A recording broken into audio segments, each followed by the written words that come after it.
وہ جوان جس کی جوانی اللہ کی عبادت میں گزری، کیونکہ جوانی اگر عبادت میں گزر گئی تو بڑھاپا تو پر نور ہے ہی ہے۔ سب سے مشکل مرحلہ زندگی کا جوانی کا ہے۔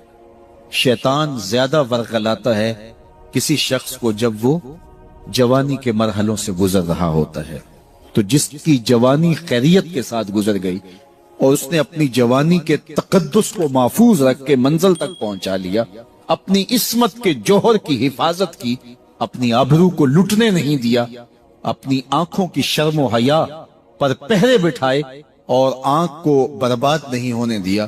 اور اپنی زندگی کے تقدس کا پہرا دیا، تو جو جوان اپنی جوانی کو خیریت کے ساتھ گزار گیا۔ کسی نے کہا تھا نا، کتاب زیست کا ایک اور باب ختم ہوا، شباب ختم ہوا، ایک عذاب ختم ہوا۔ تو جوانی جس کی منزل تک پہنچ گئی خیریت کے ساتھ، عافیت کے سائے میں، مشکل تو بڑا ہے جوانی کو منزل تک لے جانا، خیریت کے ساتھ داغدار نہ ہونے دینا، جوانی کے تقدس کو رسوا نہ ہونے دینا، عصمت کے جوہر پہ کالک نہ لگنے دینا، خواہشات کو غالب نہ آنے دینا۔ آسان کام تو نہیں ہے، مشکل کام ہے، لیکن اگر کوئی مشکل کاٹ گیا، جوانی کے تھوڑے سے ایام میں گزار گیا۔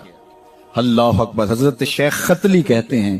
داتا گنج بخش علی حجویری علیہ رحمہ کے مرشد ہیں، الدنیا یوم ولنا فیہا صوم،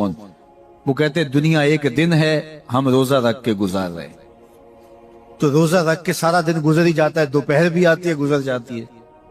اور عصر کا وقت بھی آتا ہے گزر جاتا ہے، کھانے کا وقت بھی آتا ہے، چائے کا وقت بھی آتا ہے، سب کچھ ہوتا ہے، لیکن گزر جاتا ہے، افطار تک بندہ پہنچ جاتا ہے۔ جس نے زندگی روزے کی طرح گزار دی، جس نے جوانی روزہ رکھ کے گزار دی، خواہشات کو بے قابو نہیں ہونے دیا، مشکل کام تھا لیکن اس نے مشکل کام کر دکھایا۔ اجر کتنا بڑا ہے، سنیے اللہ کے محبوب کی زبان سے سنیے۔ حضور نے ارشاد فرمایا جو سید ابو ہریرہ کے ذریعے سے ہمارے تک پہنچا، فرمایا قیامت کے دن جب سورج کا رخ سیدھا ہوگا، زمین تانبے کی ہوگی،